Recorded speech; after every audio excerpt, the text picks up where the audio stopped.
simple ganache is just chocolate and cream. Get different effects by adjusting the ratio of the two ingredients. 1-to-1 for spreading, 2-to-1 for piping, and 1-to-2 for whipping.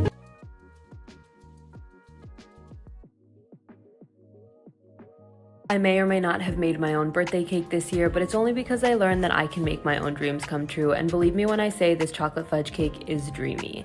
So you just start by mixing together sugar, coffee, olive oil, 1 egg and 1 egg yolk, and some buttermilk until it's all combined. Then for the dry ingredients, combine flour, Dutch processed cocoa powder, which gives it that super rich color and flavor, baking soda, baking powder, salt, and cornstarch. Add that to the wet ingredients, mix it up until it's pretty smooth, a few lumps are totally okay, and pour it into a parchment-lined baking tin and bake it at 350 for 25 minutes. Let it cool, and then I spread over a simple chocolate fudge frosting and topped it with figs, pistachios, and flaky salt, but sprinkles would be perfect too. And that's it. The full recipe for the cake and the frosting is up on my Instagram. I hope you try it.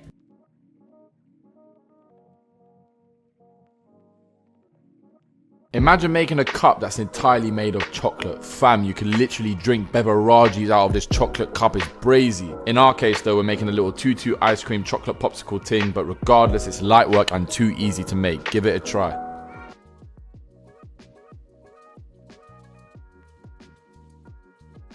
Today we're making quite possibly the best and easiest chocolate cake recipe you'll ever have. And it also reminds me of Matilda, which makes it that much more amazing in my opinion. So let's get right into the recipe. To begin, we're going to start off by adding in all of our dry ingredients into a clean bowl, and we're going to mix that all together until well incorporated. And then we're going to add in our wet ingredients. You initially want to start off with your milk and your egg, and then roughly mix it together, and then add in the rest of your ingredients. Now you don't want to overmix, so just whisk it together until it's nice and smooth, and you want to add your batter into 2 6-inch prepared baking pans, and we're going to bake at 350 for about 35 to 40 minutes. While our cake is baking, we're going to mix together our ganache, and all you need is a half a cup of chocolate chips as well as 1 cup of simmered heavy cream, and mix this together until it's smooth. It might take a minute or two, but once it is smooth, you can set it to the side. I like to set mine in the fridge because I like it to be more stiff. Once my cake came out of the oven, I allowed it to completely cool, and then I trimmed off the top layer to make it nice and straight, and then I smothered it in my ganache, and I topped it with some raspberries as well as some cacao nibs, and you're done.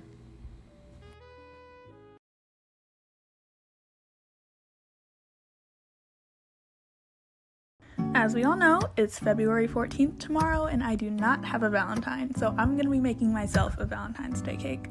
Here I'm making some simple syrup, which is just to make the cake moist, and it's 1 part boiling water and 1 part sugar.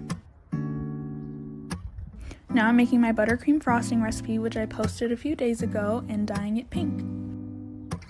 Here I am carving off the top of the cake, and I'm using my Wilton carving knife, which is the best knife I've ever used for cakes. Now I'm using my simple syrup and squeezing it all over the cake. Next, all I did was print out a heart from Google, and I am putting my frosting on in between. Here I'm doing my crumb coat and then my final coat. It really helps in between coats to put it in the freezer. Then I just dyed the rest of my frosting a darker pink and doing a shell border around the bottom. And of course, edible glitter on top, which makes everything better. Today I'm going to show you guys how to make this super simple chocolate dessert, and you don't even need an oven for it. First, into a pot, we're going to add in 2.5 cups of milk, about half a cup of sugar, about 1.5 teaspoons of agar-agar powder, and 1.5 tablespoons of cocoa powder. Then we want to give it a good mix, and on medium-low heat, we're going to heat it up for about 3 minutes. After about 3 minutes, we're going to take it off the heat and add in 4.5 ounces of dark chocolate. We're going to throw this back onto the stove and continue mixing, and once we see it start boiling, we're going to take it off the heat. Now we want to place this in any kind of mold that you might have. I'm using a silicone bread pan. We want to place this in the refrigerator until it fully sets. It should take about 1 to 2 hours. And there you have it, a super simple chocolate dessert.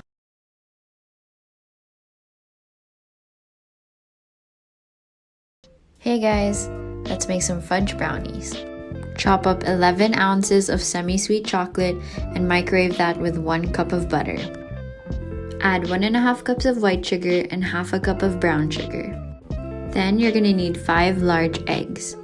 I like to mix in 3 eggs first and then add the next 2 with a splash of vanilla extract. Mix everything until it's well incorporated and then sift in 1 1/4 cup all-purpose flour with 2 tablespoons cocoa powder. Add half a teaspoon of salt and fold everything gently until the batter is nice and smooth. Pour the batter into a 9 by 13 inch pan lined with parchment paper. I top mine off with some more of the chopped chocolate, but you can add your favorite toppings. Bake it at 175 degrees Celsius for 25 minutes. These brownies are super fudgy, and I bet you're never gonna make box brownies after you try this. Thanks for watching!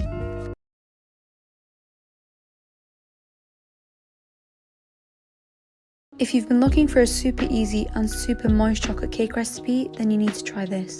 I'm not exaggerating when I say that this is foolproof, and all you have to do is whisk all of your dry ingredients in a bowl.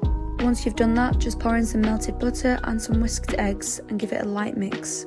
Then take some instant coffee granules, put it in some hot milk and pour that in and stir everything together. You should get a super smooth and light batter consistency. Then just pour it into a buttered and floured tin. Go ahead and bake it in the oven, and then while it cools, you can start your chocolate ganache. And this is just as easy. You add some hot cream to some chocolate, let it sit, and then give it a mix. I added some Nutella spread, and then I poured the ganache, and I was done. This is so decadent and so rich, and it really reminds me of that cake that's in the Matilda movie.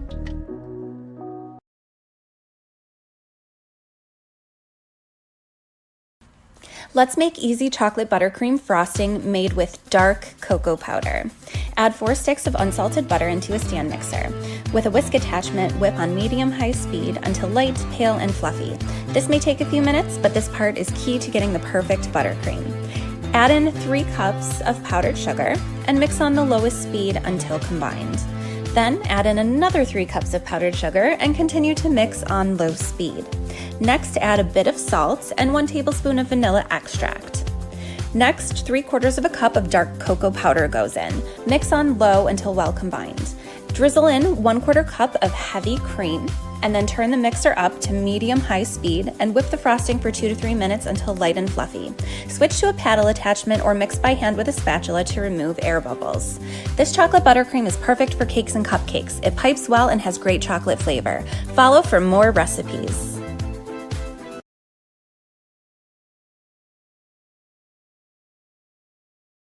What's up guys? Today we're going to be making a molten lava cake. Grease your ramekins with butter, then dust with cocoa powder and set aside. Add chocolate chips and butter to a bowl and microwave until melted and stir until smooth. Add icing sugar and mix until combined, then add 1 egg and 1 egg yolk and mix these in. Add plain flour and cocoa powder and stir until just combined, then spoon the mix into 2 ramekins and bake for 12 minutes. Let it stand for 2 minutes, then flip it over and dust with icing sugar. And that's it. It was so good. Enjoy! Hôm nay chúng mình sẽ làm dorayaki mà nhiều người hay gọi là bánh rán Doraemon ấy. Thì đầu tiên mình sẽ làm phần nhân bánh này. Bình thường đúng bài ra thì mọi người sẽ làm vị đậu đỏ, nhưng hôm nay mình sẽ làm vị sô-cô-la.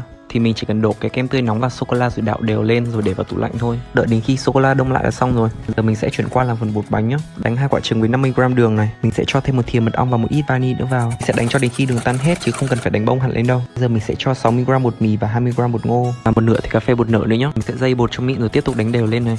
Cái hỗn hợp nó quyện vào nhau rồi thì mình để vào tủ lạnh trong vòng 10 đến 15 phút nhá. Trong 15 phút thì mình sẽ bỏ ra rồi cho thêm nửa thìa nước vào này, quấy đều lên rồi cho bánh lên chảo thôi. Mình cứ đổ cái bánh thẳng nhá thì nó auto có cái hình tròn như này luôn. Đợi đến khi mặt trên của bánh nổi cái bong bóng li ti này thì mình lật nhá. Để tầm 1-2 phút nữa cho nó chín mặt dưới rồi mình nhấc ra thôi. Sô cô la của mình cũng đông lại rồi, bây giờ mình nhồi nhân bánh thôi. Mọi người cứ để nhiều sô cô la vào như mình này, ăn cho nó sướng. Nhưng mà đừng có nhiều quá nhá, không cắt bánh nhân nó phòi ra đấy. Giờ mình chỉ cần để miếng bánh nữa lên rồi miết cái cạnh bánh vào như này này. Nhìn như trong sách giáo khoa luôn. Bây giờ chỉ cần cắt bánh rồi thưởng thức thôi. Chúc mọi người thành công nhá.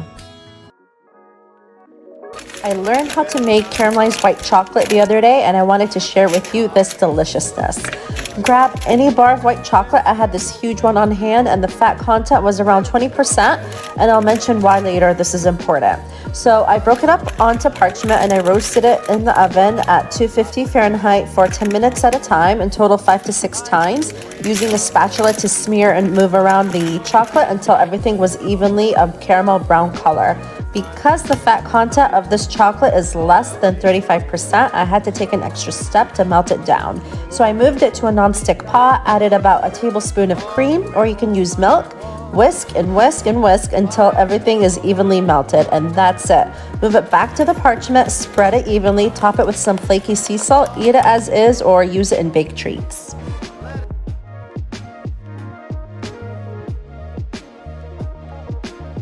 How to make chocolate fudge with just 2 ingredients.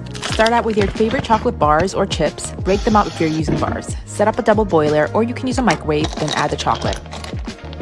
You also need a nut or seed butter of your choice. I used almond butter. Add it to the double boiler. Heat and melt together until silky and creamy. Pour into a silicone mold, or you can pour into an 8x8 baking pan. Freeze, then pop them out of the mold. I like to sprinkle mine with sea salt. These are so easy and wonderfully creamy.